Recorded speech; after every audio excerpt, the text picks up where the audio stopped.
Hi. 2 ദിവസത്തെ റെസ്റ്റിന് ശേഷം ഞാൻ വീണ്ടും എൻ്റെ അംഗത്തട്ടിലേക്ക് പോവുകയാണ്. അച്ഛൻ്റെ അമ്മയുടെ അടുത്തുനിന്ന്.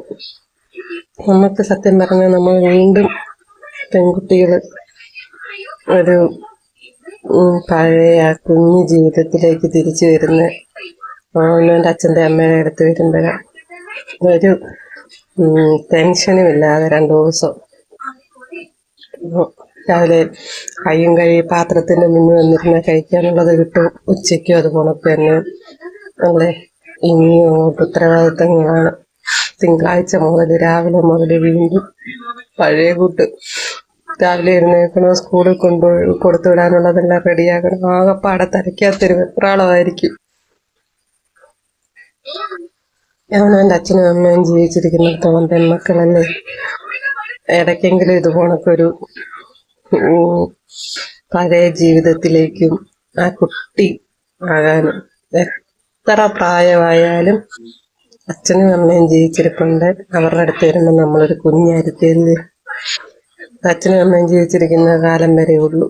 നമ്മൾ അവരുടെ മുന്നിൽ വന്ന് അവരെ ഒന്ന് പറ്റിച്ച് അവരെ ഒന്ന് കളിപ്പിച്ച് അത് ചെയ്യുന്നു പറയുമ്പോൾ ഉറങ്ങണം. മടി പിടിച്ച് ക്ഷീണമൊക്കെ എടുത്ത് നമ്മളോട് നമ്മുടെ മക്കള് ഇപ്പം അതൊന്നും എടുക്കുക എന്ന് പറയുന്നതാണ്. ഇപ്പം വരാന്ന് പറയുന്നോട്ടല്ലേ. നമ്മളും ചെറിയൊരു കുട്ടിയാകുന്ന സമയമാണ്. വെള്ളിയാഴ്ച ഉച്ചയ്ക്ക് ഞാനിവിടെ വന്നു. ഇപ്പം ഞാൻ പോവുകയാണ്. ഭയങ്കര വിഷമമുണ്ട്, പക്ഷേ ഇത് ജീവിതമാണ്. ഇപ്പം രണ്ടും കളയാൻ പറ്റത്തില്ല. ഞാൻ തിരഞ്ഞെടുത്ത ആ ജീവിതവും കളയാൻ പറ്റുന്നു. മക്കളുണ്ട്, ഭർത്താവുണ്ട്, അവരുടെ കാര്യം നോക്കണം, അച്ഛൻ്റെ അമ്മയുടെ കാര്യം നോക്കണം. ജീവിതചക്രമല്ലേ, ഇങ്ങനെ കറങ്ങിക്കൊണ്ടേയിരിക്കും. അപ്പം ഹായ്.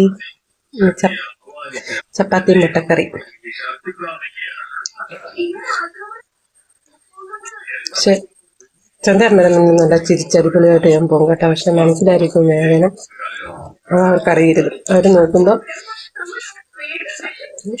ഇങ്ങനെ സന്തോഷത്തോടെ പോകുന്നു. അച്ഛന് അങ്ങനല്ല കാരണം എൻ്റെ ജീവിതം ഹാപ്പിയാണ്, അടിപൊളിയാണ്. പക്ഷെ അച്ഛൻ്റെ അമ്മയുടെ അടുത്ത് വന്നിട്ട് പോകുമ്പോൾ നമുക്ക് ഒരു ചെറിയ വിഷമം അല്ലേ.